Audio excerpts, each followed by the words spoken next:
Divine Celion. How are you doing today? This may be a part two, but I'm not sure. It is an emotionally charged message that I wanted to bring to you. Anytime it's about love, it's emotionally charged. So, I was looking at a short that transformed me.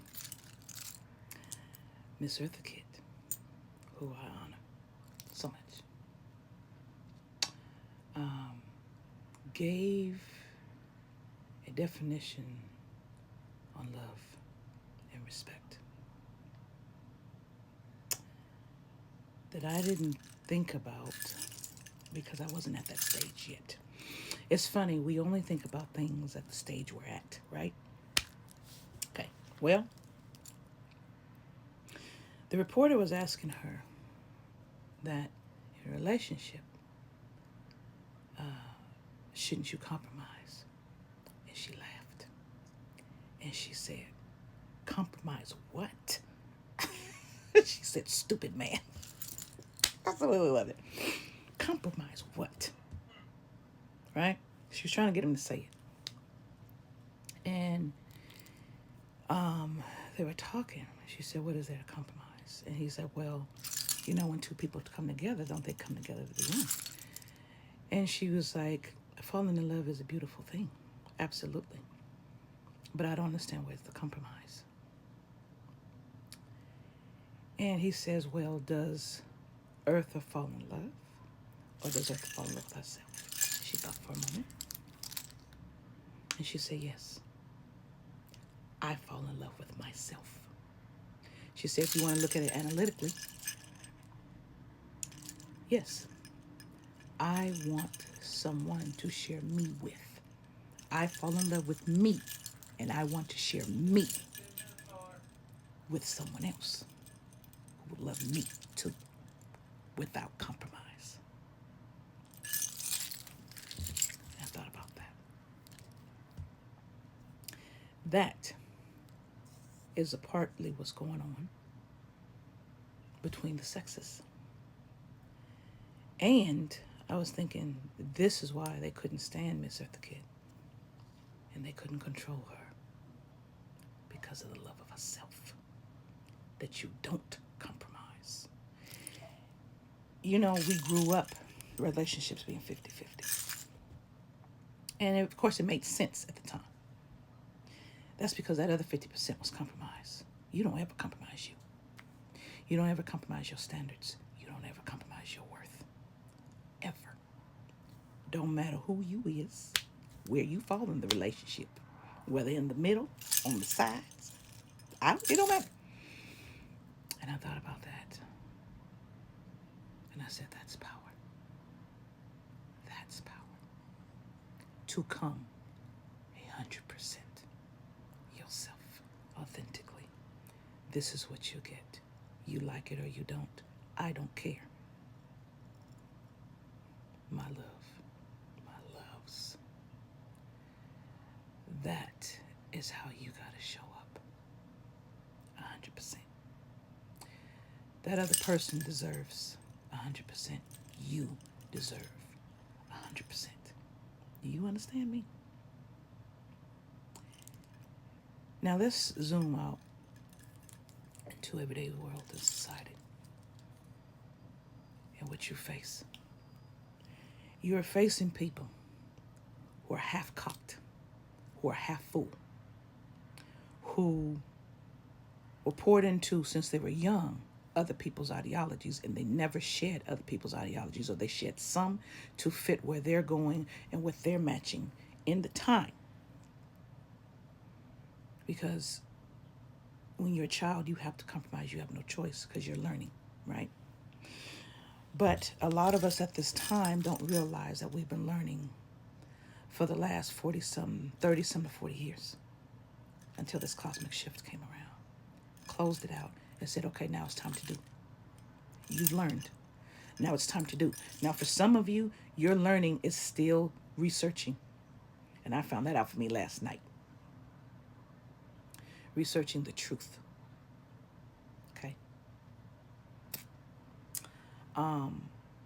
finding your truth first and finding the truth, which is not found in one book. And so I was thinking to myself something. I said, as I'm on the journey of truth of love and truth of the word, right? The real word. When they fake it, it shows up in you. How love has been overshadowed to be less than what it is. They made love less worthy and made it feel like love has to chase people. Love ain't got to chase you. Love don't even have to present itself to you. It can leave you where you're at. See, love is one of those things, it doesn't need you to survive. It survives regardless because it always has been. It wants you, but it doesn't need you. But whatever it does for you is in love. And it's funny because words are weapons. And we don't think about that until a spell comes up or something like that are being used against us, but words are weapons. Because words have been changed to change meaning, and you can change one meaning of a word and it changes the whole sentence, the whole perception of it. But they get you caught up on syntax and context and all this other kind of shit. But the perception of the context. Love has been one of those things that has been used. The word awe and fear, code switched. Elohim, code switched. Yahweh, code switched. You're using these words and you don't know what they mean. For example, in my studies, I know that Elohim means gods, which means male and female together. That's who created. Sophia was left out of the story. Sophia is not to be left out of the story. She's wisdom. She was here from the beginning. She had her folly that created this to a certain extent. But I always say the child leaves the parent and knows. So if someone like me can wake up and know, anyone can wake up and know. And of course, once you know, you cannot know, right? But then they want to blame female. She did either this and either that, and that's a fucking lie. Told wrong. Code switching words. Well, that's what happens when you remove things and you reword things. It does not have the same meaning.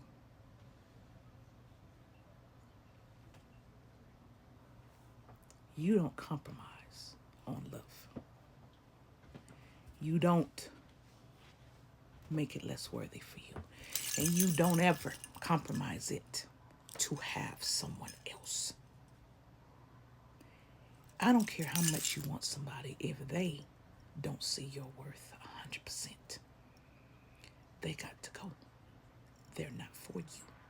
You're the prize. Don't matter what sex you are, what gender you are. You're the prize. Period. You're the prize to you. They're the prize to them. And you come together. There's two prizes coming together. What can we do? How can we do this? How can we move with this? How do you want me to move with this? You understand?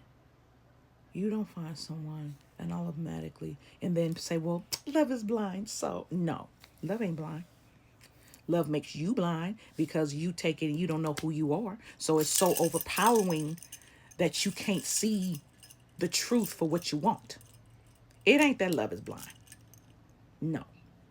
Yeah, we're going to do a part 2. Namaste.